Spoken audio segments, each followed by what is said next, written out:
আজকে সিংহ রাশি সম্পর্কে আলোচনা করব 2025 থেকে 2028 পর্যন্ত শনিদেবের যে রাশি পরিবর্তন হচ্ছে এবং শনিদেবের ঢাইয়া শুরু হচ্ছে এই সিংহ রাশির উপর। এই সময়কালে কি প্রভাব পড়বে সিংহ রাশির উপর এবং কোন কোন দিক থেকে লাভ আসবে এবং কোন কোন দিক থেকে থাকতে হবে সাবধানে, তা আজকে এই বিষয়ে বিশেষ আলোচনা করব। প্রত্যেকটি বছর নিখুঁতভাবে বিশ্লেষণ করব। আশা করি আপনাদের এই বিশ্লেষণ অনেক কাজে লাগবে। সমস্ত দর্শক বন্ধুদের জানাই আমাদের এই অ্যাস্ট্রো এস এম বাংলা চ্যানেলের মাধ্যমে নমস্কার, এবং সমস্ত নতুন দর্শকের কাছে আমাদের বিশেষ অনুরোধ, যারা বহুদিন ধরে আমাদের এই প্রোগ্রাম দেখছেন তাদের কাছেও বিশেষ অনুরোধ, যারা এখনও পর্যন্ত চ্যানেলটি সাবস্ক্রাইব করেননি অবশ্যই চ্যানেলটি সাবস্ক্রাইব করেন এই অ্যাস্ট্রো এস এম বাংলা চ্যানেলটিকে।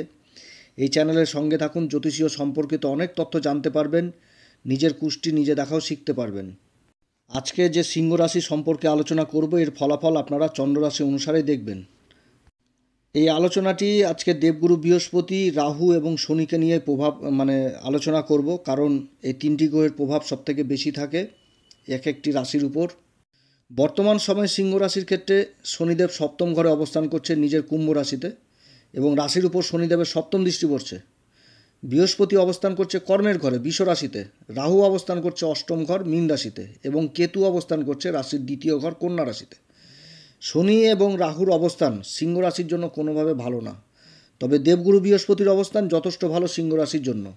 শনি আর রাহু দ্বারা যে সমস্যাগুলো তৈরি হচ্ছে, দেবগুরুর আশীর্বাদে সেই সমস্যাগুলোর সমাধান হচ্ছে। কর্মের দিক থেকে কিছুটা হলেও ভালো হলেও শনির সপ্তম দৃষ্টি রাশির উপর পড়ছে, এবং শনি স্বয়ং সপ্তম ঘরে অবস্থান করছে। ব্যবসা বাণিজ্যর কেন্দ্রবিন্দু এই ঘর, ব্যবসা বাণিজ্যের প্রসার হচ্ছে, কিন্তু যারা আবার পার্টনারশিপে ব্যবসা বাণিজ্য করছেন তাদের মধ্যে মনোমালিন্য হচ্ছে এবং কর্মক্ষেত্রে যথেষ্ট স্ট্রাগল হচ্ছে। তার সাথে সিংহ রাশির শরীর স্বাস্থ্যের দিকেও যথেষ্ট অসুবিধায় পড়তে হচ্ছে। সংসারে অশান্তি গণ্ডগোলের পরিবেশ থাকছে, কারণ এই সময় এই যে শনিদেব যে দৃষ্টিগুলো, এই দৃষ্টিগুলো কোনোভাবেই সিংহ রাশির জন্য ভালো না। শনিদেবের তৃতীয় দৃষ্টি পড়ছে ভাগ্যের ঘর মেষ রাশি, এটা শনিদেবের নিজ দৃষ্টি।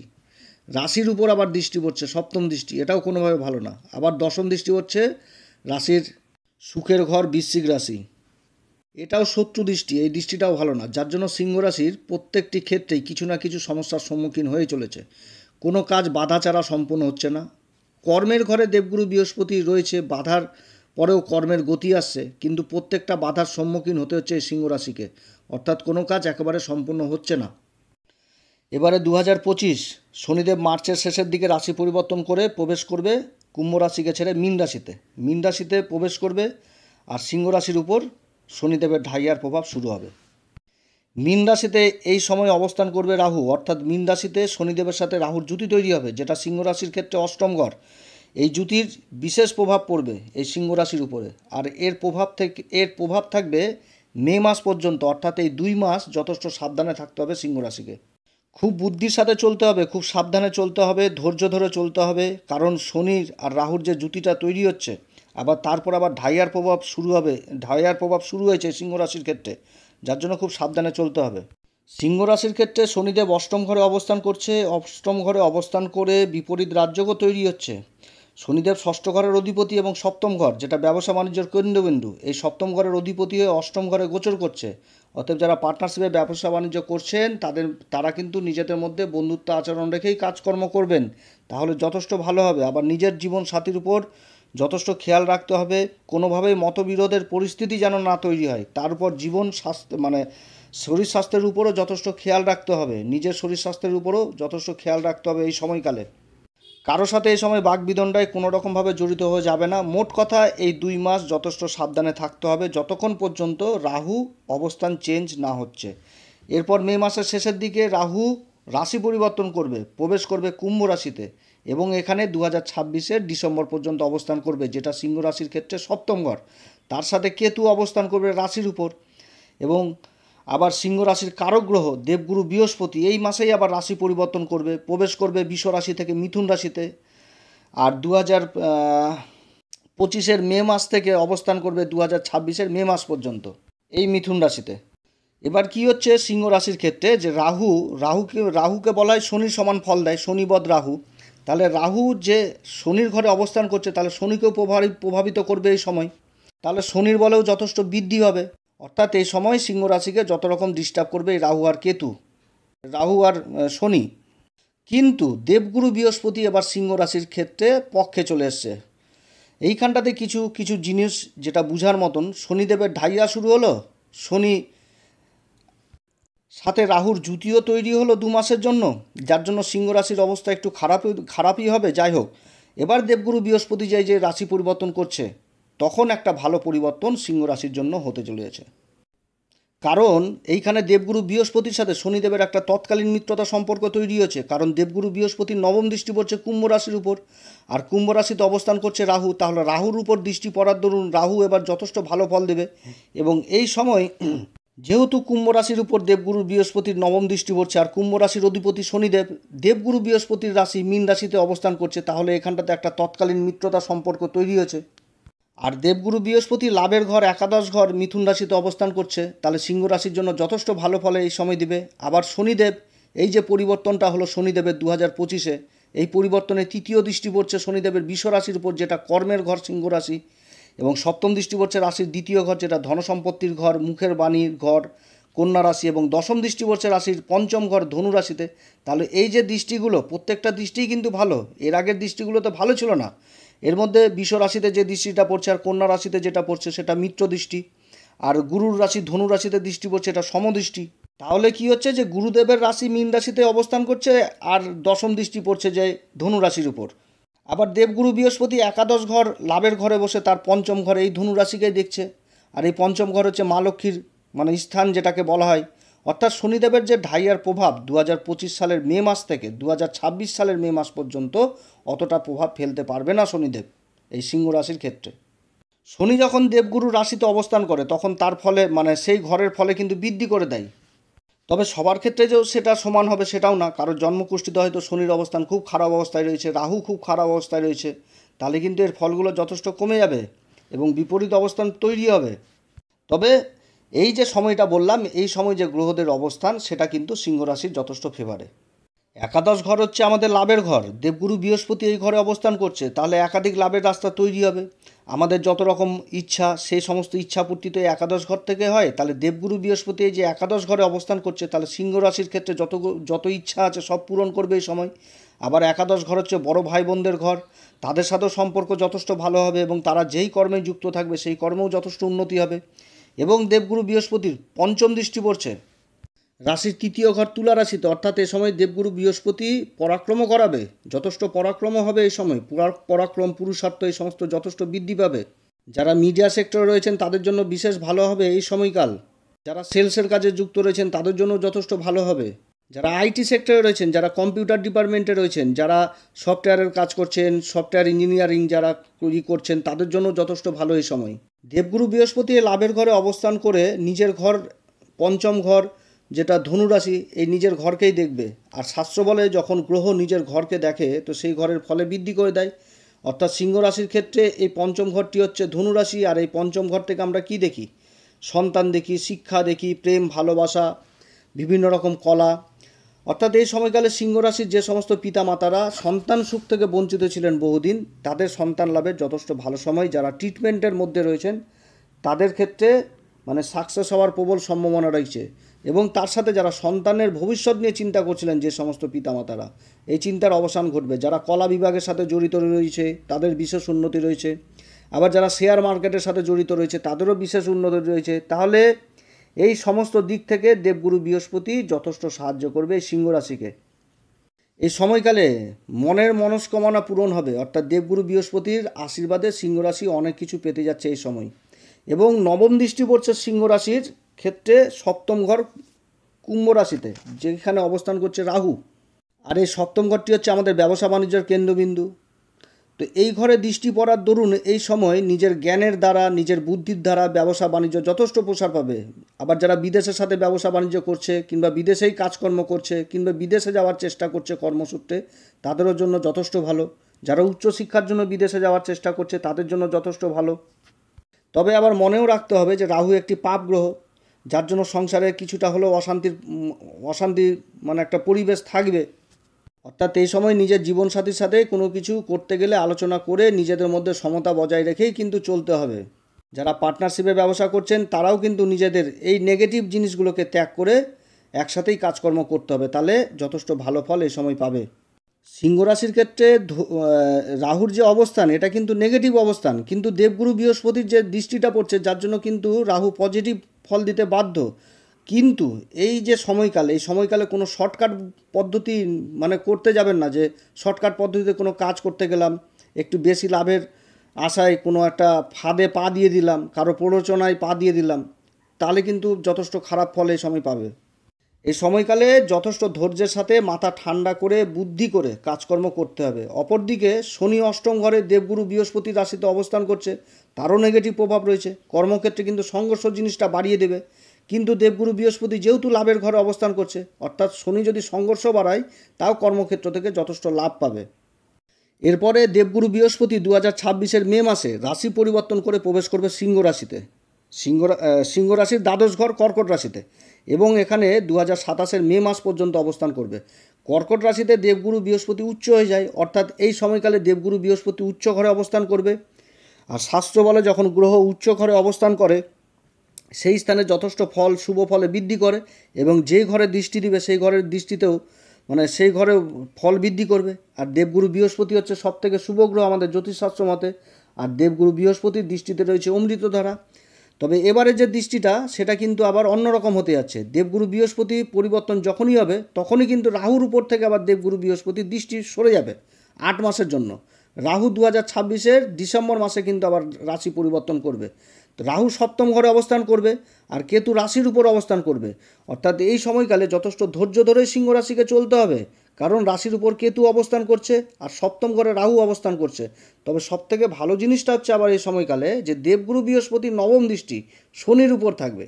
শনিদেব দ্বাদশ ঘরে অবস্থান করছে, অর্থাৎ এই সময়কালে দেবগুরু বৃহস্পতি আবার নিজের ঘর মীন রাশিকেই দেখবে, উচ্চ ঘর থেকে নিজের ঘরকে দেখবে। তাহলে এইখানেও যথেষ্ট ফল বৃদ্ধি হচ্ছে। আর শনিদেব তোর দৃষ্টি পড়ার দরুন শনিও যথেষ্ট ভালো ভালো অবস্থায় থাকবে এই সময়।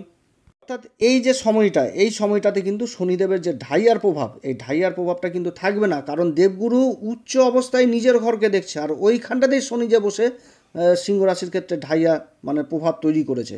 অর্থাৎ ঢাইয়ার কিন্তু প্রভাব থাকবে না এই সময়।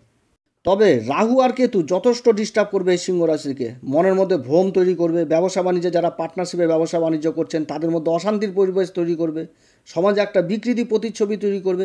অতএব এই 8 মাস যথেষ্ট সাবধানে থাকতে হবে এই সিংহ রাশিকে। আর এই সময়কালে আবার কিছু কিছু কাজ সিংহ রাশির কিন্তু ভালো হবে, যেমন বিদেশের কর্মরত যারা যারা বিদেশে যাওয়ার চেষ্টা করছেন, যারা ইন্টারন্যাশনাল ব্যবসা করছেন তাদের জন্য যথেষ্ট ভালো হবে। যারা রিসার্চ জাতীয় বিদ্যার সাথে জড়িত রয়েছেন তাদের বিদেশ যাত্রা হবে, যারা মেডিকেলের সাথে যুক্ত রয়েছেন তাদের কিন্তু এই সময়কাল যথেষ্ট ভালো হবে, বিদেশ যাত্রা হবে। এই সময়কালে আবার যারা জায়গা জমির সেল পারচেসের কাজে যুক্ত রয়েছেন তাদের কিন্তু ভালো হবে। আবার বাড়িতে মাঙ্গলিক অনুষ্ঠানও অনুষ্ঠিত হবে, যেহেতু সুখের ঘরে দৃষ্টি পড়ছে দেবগুরু বৃহস্পতির পঞ্চম দৃষ্টি। আর পঞ্চম ঘরটা হচ্ছে বৃশ্চিক রাশি, আর উচ্চ ঘরে বসে তার মিত্র দৃষ্টি পড়ছে কিন্তু এই ঘরে। অতএব ভালো জিনিসগুলোই ঘটবে এই সময়, আশা করছি। এরপর 2026-এর শেষে ডিসেম্বর মাসে রাহু রাশি পরিবর্তন করবে, তখন রাহু অবস্থান করবে সিংহ রাশির ষষ্ঠ ঘর মকর রাশিতে, এবং কেতু অবস্থান করবে রাশির দ্বাদশ ঘর কর্কট রাশিতে। দেবগুরু বৃহস্পতির সাথে কেতুর কিন্তু এ সময় একটা জুতি তৈরি হবে। আর পুনরায় রাহু দেবগুরু দৃষ্টির উপর দৃষ্টির উপর চলে আসবে, যে দেবগুরু বৃহস্পতির দৃষ্টি রাহুর উপর পড়বে। তবে এই দৃষ্টিটা আবার কয়েক মাসের জন্যই থাকবে, কারণ 2027-এর মে মাসে দেবগুরু বৃহস্পতি আবার রাশি পরিবর্তন করবে, এবং 2028-এর জুন মাস পর্যন্ত দেবগুরু বৃহস্পতি রাশি পরিবর্তন করে এই যে প্রবেশ করবে সিংহ রাশিতে, অর্থাৎ রাশির উপরই অবস্থান করবে। অর্থাৎ 2027-এর মে মাস থেকে 2028-এর জুন মাস পর্যন্ত একটা গোল্ডেন টাইম হতে যাচ্ছে সিংহ রাশির জন্য, যেটা সিংহ রাশি হয়তো কল্পনাতে করতেও পারবে না যে এত সুন্দর একটা সময় অপেক্ষা করছে। একদিকে তো শনিদেবের ঢাইয়া চলবে, আবার দেবগুরু বৃহস্পতির এই রাশির উপর অবস্থান, আর পঞ্চম ঘরে দৃষ্টি দিবে। আর পঞ্চম ঘরটি হচ্ছে কি ধনু রাশি, তাহলে রাশির উপর অবস্থান করে পঞ্চম দৃষ্টি দিচ্ছে ধনু রাশির উপর, তাহলে এখানটাতে একটা কেন্দ্র ত্রিকোণ রাজযোগ তৈরি হয়েছে। এই সময়কালে নেম ফ্লেম মান সম্মান যথেষ্ট বৃদ্ধি পাবে সিংহ রাশির, কারণ এই সময়ে রাহু সিংহ রাশির পক্ষেই থাকবে। মানে রাহু যে অবস্থান করছে যে মকর রাশিতে, যেটা হচ্ছে সিংহ রাশির ক্ষেত্রে ষষ্ঠ ঘর, আর ষষ্ঠ ঘরে রাহু কারক হয়, যার জন্য রাহু যথেষ্ট ভালো ফল এই সময় দিবে। আর দ্বাদশ ঘরে কেতু কর্কট রাশিতে থাকছে, কিন্তু কেতু দ্বাদশ ঘরে যেহেতু, যার জন্য ফেভারে থাকবে এক কথায় সিংহ রাশির। রাহুর অবস্থানের ফলে সিংহ রাশির ক্ষেত্রে ভালো ফল দিবে, কারণ কর্মক্ষেত্রে প্রতিনিয়ত কম্পিটিশন থাকে এবং এই কম্পিটিশনে রাহুর অবস্থানে সিংহ রাশি যথেষ্ট এগিয়ে থাকবে, তীক্ষ্ণ বুদ্ধি সম্পন্ন হবে, যার জন্য শত্রুরাও অনেক পিছনে থাকবে, ক্ষতি করতে পারবে না এই সময় শত্রুরা। আবার দেবগুরু বৃহস্পতির পঞ্চম দৃষ্টি পড়ছে নিজের ধনু রাশির উপর, যেটা সিংহ রাশির ক্ষেত্রে পঞ্চম ঘর। পঞ্চম ঘরে দেবগুরু বৃহস্পতি নিজের রাশিকে দেখছে, আর পঞ্চম ঘর হচ্ছে আমাদের মা লক্ষ্মীর ঘর, সন্তানের ঘর, শিক্ষা দীক্ষার ঘর, প্রেম ভালোবাসার ঘর। অর্থাৎ এই সময়কালে যারা দীর্ঘদিন ধরে সন্তানের সুখ থেকে বঞ্চিত ছিলেন, তাদের সন্তান সুখ মানে আবার এর আগেও বলেছিলাম, আবার এরকম একটা যোগ তৈরি হচ্ছে, কিংবা সন্তান যেই কর্ম করবে সেই কর্মে যথেষ্ট উন্নতির যোগ রয়েছে। প্রেম ভালোবাসার জন্য আবার যথেষ্ট ভালো এই সময় পাবে, নতুন বন্ধুবান্ধব জীবনে আসবে। কর্মক্ষেত্রে যারা কর্মের সন্ধানের জন্য ইন্টারভিউ আদি দিবেন, তাদেরও কর্মলাভের সম্ভাবনা থাকবে। যারা ইম্পোর্ট এক্সপোর্টের ব্যবসা করবেন তাদের জন্য যথেষ্ট ভালো। সিংহ রাশির অধিপতি সূর্যদেবের সাথে বৃহস্পতির সম্পর্ক হচ্ছে মিত্রতা, রাশির উপর অবস্থানই করছে এই দেবগুরু বৃহস্পতি, যার সপ্তম দৃষ্টি পড়ছে রাশির সপ্তম ঘর কুম্ভ রাশি, এই রাশিতে মানে সপ্তম ঘরে পড়ছে। তো এই সময়কালে বাড়ির সাংসারিক সুখ স্বাচ্ছন্দ্য যথেষ্ট বজায় থাকবে। পার্টনারশিপে যারা ব্যবসা করছেন তাদের জন্য যথেষ্ট ভালো, রোজগারের আয় ইনকাম যথেষ্ট বৃদ্ধি পাবে এবং ব্যবসা বাণিজ্য যথেষ্ট প্রসার বৃদ্ধি পাবে। এই সময় মান যশ খ্যাতি যথেষ্ট লাভ করবে। তার সাথে দেবগুরু বৃহস্পতির নবম দৃষ্টি পড়ছে ভাগ্যের ঘর মেষ রাশি, এই দৃষ্টিটাও মিত্র দৃষ্টি। আর ভাগ্যের ঘর নবম ঘর থেকে আমরা দূরযাত্রার জিনিসটা বুঝাই, তাহলে উচ্চশিক্ষার জন্য বিদেশ যাত্রা হবে, পিতার সাথে সম্পর্ক ভালো থাকবে, পিতার সাপোর্টও এই সময় পাবে। যারা ট্রাভেলিংয়ের কাজে যুক্ত রয়েছেন তাদের জন্য এই সময় যথেষ্ট ভালো। ধার্মিক কাজে যথেষ্ট রুচি বাড়বে, ধর্মের প্রতি আবার যথেষ্ট আগ্রহ থাকবে। এ সময়কালে বাড়িতে মাঙ্গলিক কার্য সম্পন্ন হবে, যাদের বিবাহ সম্পন্ন হয়নি তাদের বিবাহ সম্পন্ন পাকাপাকি হবে এবং মানে বিবাহের আবদ্ধে জড়িত হবে এই সময়। আবার এই সময় দেবগুরু বৃহস্পতির সাথে শনির কিন্তু তৎকালীন সম্পর্কটা থাকছে, কারণ দেবগুরু বৃহস্পতির সপ্তম দৃষ্টি কুম্ভ রাশির উপর পড়ছে, আর কুম্ভ রাশির অধিপতি শনিদেব অষ্টম ঘরে দেবগুরু বৃহস্পতি মীন রাশিতে থাকছে। আর শনি একটি পাপ গ্রহ, কিন্তু শনিদেবের সাথে তৎকালীন সম্পর্কটা এখানেও থাকছে। এবার শনি যেহেতু একটি পাপ গ্রহ অষ্টম ঘরে অবস্থান করছে, সংঘর্ষ কিন্তু দিবে সিংহ রাশিকে। ভাগ্যের ঘরে দেবগুরু বৃহস্পতি দৃষ্টি পড়ছে, শনি যতই সংঘর্ষ দিক ভাগ্য ততই মানে সাথ দিবে। অর্থাৎ কোনো কাজ আপনার থেমে থাকবে না এই সিংহ রাশির।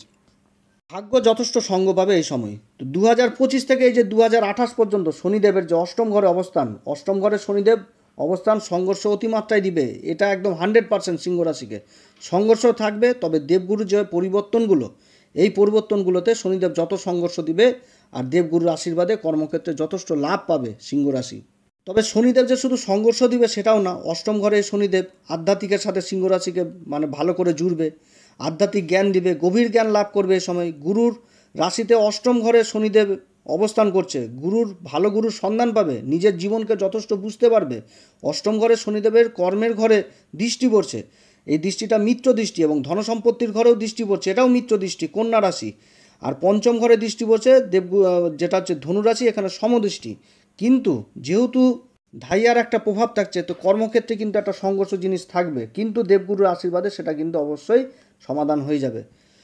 তবে সবার ক্ষেত্রে যে সমান জিনিস হবে সেটাও না, হয়তো কারো জন্মকুষ্ঠিতে শনির অবস্থান ভালো রয়েছে তাদের ক্ষেত্রে আবার অন্য রেজাল্ট, আবার কারোর জন্মকুষ্ঠিতে শনি রাহু সবই খারাপ রয়েছে তাদের ক্ষেত্রেও আবার অন্য রেজাল্ট। যার জন্য এই সময় যথেষ্ট হারে উপাচার করে চলতে হবে। একমাত্র উপাচারই হচ্ছে মেন অস্ত্র এই শনির কুপ্রভাব, ঢাইয়ার প্রভাব থেকে সিংহ রাশিকে যথেষ্ট ভালো ফল পেতে হলে। এই সময়কালে সিংহ রাশিকে একটাই কথা বলবো, সেটা হচ্ছে দেবগুরু বৃহস্পতিতে যেরকম বল বৃদ্ধি করতে হবে, অর্থাৎ যারা গুরু দীক্ষা নেননি তারা গুরু দীক্ষা নেবেন, যারা গুরু দীক্ষা নিয়েছেন তারা গুরু মন্ত্র অবশ্যই জপ করবেন। তার সাথে হলুদের টিকা, হলুদ জিনিসগুলো বেশি ব্যবহার করবেন, কেশর ব্যবহার করবেন, মন্দিরে পূজারীদের 5 রকম ফল দক্ষিণা দিয়ে তাদের পা ছুঁয়ে আশীর্বাদ নেবেন, তাহলে যথেষ্ট ভালো ফল পাবেন। আর এদিকে শনি আর রাহুকে মানে যথেষ্ট এর কুপ্রভাব থেকে বাঁচতে গেলে এই সময় আপনারা হনুমান চল্লিশা প্রত্যেকদিন পাঠ করবেন। হনুমান চল্লিশা পাঠ করার আগে শ্রী রাম সীতার প্রণাম মন্ত্র অবশ্যই করবেন, দেখবেন রামবাণের মতন কাজ করবে। আর এই শনির যে কুপ্রভাব, এই অষ্টম ঘরে এই যে শনির ঢাইয়া শুরু হচ্ছে, এর কুপ্রভাব থেকে যথেষ্ট ভালো থাকবেন। অতএব প্রিয় দর্শক বন্ধুরা, আজকে অনেক কথাই আলোচনা করলাম, আপনারা সবাই ভালো থাকেন। ঈশ্বরের কাছে প্রার্থনা করি আপনাদের মনস্কামনা যেন অবশ্যই ঈশ্বর পূরণ করে। এরপরে আবার এক নতুন পর্ব নিয়ে আসবো। যদি আমার এই পরামর্শ সত্যিই কার্যকরী মনে হয় তাহলে আমাদের এই চ্যানেলটিকে অবশ্যই সাবস্ক্রাইব করবেন। আপনারা সবাই ভালো থাকেন। নমস্কার, ধন্যবাদ।